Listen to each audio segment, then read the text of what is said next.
नमस्कार दोस्तों। स्वागत है आपका अपना channel civil engineer Deepak Kumar में।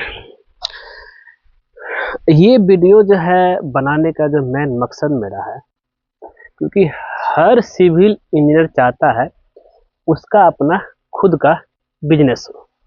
मतलब ये है कि भाई इंजीनियरिंग करने के बाद हो या इंजीनियरिंग करने के 2-3 साल बाद जॉब कर लेने के बाद अपना एक खुद का बिजनेस स्टेबल करे।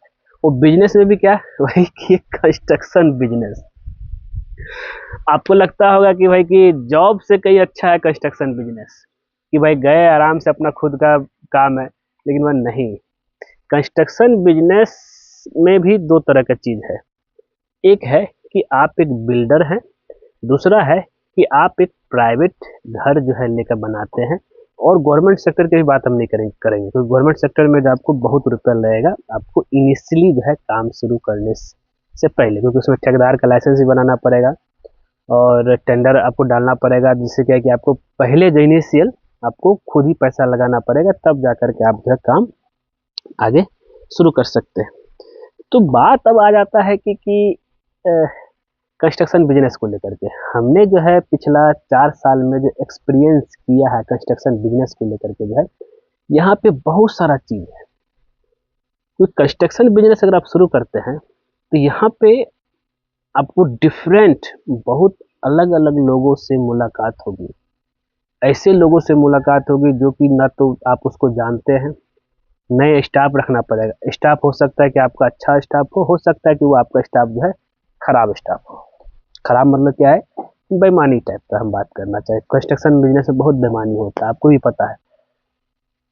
तो पहला स्टेप जो है यहाँ पे अपना ऑफिस खुद का खोलना चाह रहे, चलिए अच्छी बात है, लेकिन क्या है कि आपको यहाँ पे क्या जरूरत पड़ेगा भाई? लाइसेंस। पहले तो सिविल का लाइसेंस बना ले, जिससे कि आप ड्राइंग अप्रूवल कर सकते हैं। दूसरा ये रहता है लाइसेंस बनाने के बाद जो है काम लाना।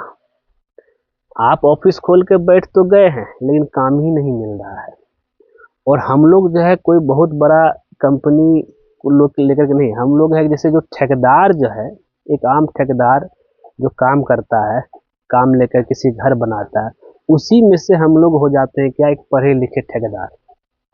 थोड़ा सा टैग लाइन लग जाता है कि भाई सिविल इंजीनियर भी है, तो हम लोग हो गए पढ़े लिखे ठेकेदार। तो अब हम लोग का क्या काम है कि भाई किसी प्राइवेट लोग का घर उठाना लेना है और उसको हम लोग को कंस्ट्रक्शन करके देना है। तो यहाँ पे आपको अब जैसे ये काम करेंगे, टीम डेवलप होगा, बहुत सारे टीम आपको मैन पावर, ये तो पूरा घर बनाना एक तरह से मैन पावर वाला काम हो गया। लोगों को लाना पड़ेगा, मिस्त्री हो गया आपका, और भी जो है पूरा टीम रहेगा, सुपरवाइजर, इंजीनियर, ये सब। तो अब हर किसी को मैनेज अगर आप कर सकते हैं, अगर एक बार में अगर आपका 5 से 10 साइट चल रहा है जिसमें आपका डिफरेंट, क्योंकि यहाँ पे क्या है कि पहला है कि जहाँ भी साइट चलता है वहाँ सामान की बहुत चोरी होती है, और यहाँ तक कि किसी मजदूर से काम करवाना सबसे बड़ा टफ टास्क है।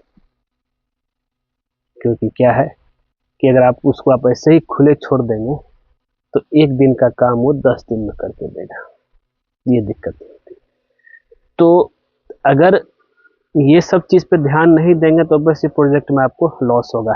तो इसलिए क्या है कि भाई आप जब भी कभी कंस्ट्रक्शन काम शुरू कर रहे हैं उस समय आपको बहुत सारे चीज़ों का ध्यान में लेके चलना पड़ेगा, तभी जा कर के आप इस कंस्ट्रक्शन बिजनेस में आगे बढ़ सकते हैं। काम लाने से लेकर के एग्जीक्यूशन से लेकर के पूरा मैनेजमेंट टीम को लेकर के जो है, और यहाँ तक कि अगर अगर आप जो है कंस्ट्रक्शन साइट में नहीं पहुँचे तो फिर काम प्रॉपर तरीके से नहीं होगा। अभी आप देख रहे हैं कि हम एक गांव आए हुए हैं जहाँ पे हम लोग का जो कंस्ट्रक्शन का काम चल रहा है, एक प्रोजेक्ट है। ये राउरकेला से लगभग जो है 20-25 किलोमीटर दूर है, बीजाडी नाम का जगह है। यहाँ पे आए हुए सुबह सुबह हम आए हुए हैं और यहाँ पे जो है मैं अपना काम देख रहा हूँ। यहाँ पे जो काम चल रहा है तो ऐसे ही लाइफ है जी। भूल जाइए एसी फेसी में बैठना, ऑफिस में बैठना, और आपको जो है पूरा एकदम साइट में आकर के काम करते रहना पड़ेगा। तो अगर आप सोचेंगे कि भाई कि हम ऑफिस में बैठ कर सारा चीज मैनेजमेंट कर ले, तो ये चीज़ तो पॉसिबल नहीं है भाई, क्योंकि क्या है कि इसमें क्या है कि आप ही को लॉस है, क्योंकि हमने कुछ प्रोजेक्ट जो है किसी इंजीनियर के भरोसे छोड़ के रख दिया था, वो प्रोजेक्ट जो इतना लॉस हुआ, बाकायदा जो है घर से पैसा लगाना पड़ा। तो क्योंकि देखिए क्या है, आर्किटेक्ट और कंस्ट्रक्शन बिजनेस के अगर कुछ पॉइंट हमको याद आया है, उसमें बस डिफरेंस यही होता है कि आर्किटेक्ट बिजनेस क्या है ना, यहाँ पे आपको प्रॉफिट ही प्रॉफिट होगा, लॉस बिल्कुल नहीं होगा, कुछ भी कमाई आपकी का अपना प्रॉफिट है। कंस्ट्रक्शन बिजनेस में अगर जहाँ पे जब 50 लाख का प्रोजेक्ट आप 40 लाख में उठा लिए, 10 लाख कहाँ से दीजिएगा जी? और फिर उसमें भी जो है 40 लाख में वो फाइनल कर दिया मान लिया जाए, अब वो जो क्लाइंट होगा डेली आकर के चेक करेगा भाई क्या काम हो रहा नहीं हो रहा। तो यही एक लाइफ है हमारे सिविल इंजीनियर का, चाहे आप इंजीनियर बनिए, चाहे आप जो है ठेकेदार बनिए, चाहे किसी अच्छे कंपनी में काम कीजिए, सिविल इंजीनियर मतलब भाई आसपास कोई रिसोर्सेस नहीं, ना पानी आपको मिलेगा, ना नाश्ता पानी खाना मिलेगा, बस आकर के बैठ करके देखते रहिए, दिन भर बैठे रहिए, काम चल रहा है। तो ये चीज़ है। तो दोस्तों हम बस इतना ही कहेंगे, आप भी सिविल इंजीनियर से ठेकेदार बन सकते हैं, मतलब कंपनी खोल सकते हैं, लेकिन पेशेंस होना चाहिए। प्रोजेक्ट अब क्लाइंट आप ही से क्यों करवाएगा जी, ये भी चीज़ है। बहुत सारा आपको मटेरियल सब भी, सेंटिंग मटेरियल सब भी खरीदना पड़ेगा, टूल्स खरीदना पड़ेगा, भाड़ा पे भी मिलता है, लेकिन भाड़ा पे आपको लॉस ही लॉस है। तो ये चीज़ है। मेरा 4 साल हो गया इस लाइन में, अभी तक तो चल रहे हैं, देखते हैं आगे कितना तक चलेंगे। कंस्ट्रक्शन, हाँ हमारा आर्किटेक्ट डिपार्टमेंट भी चल रहा है, कंस्ट्रक्शन जो है जैसे कि हम लोग का रांची राउरकेला 2 जगह है, यहाँ पे आप हमसे मिलके अपना सपनों घर बना सकते हैं। ठीक है दोस्तों, मिलते हैं नेक्स्ट वीडियो में नए टॉपिक के साथ। आज के लिए बस इतना ही। और ये जो मेरा साइट था, देखिए यही साइट चल रहा है। ठीक है दोस्तों।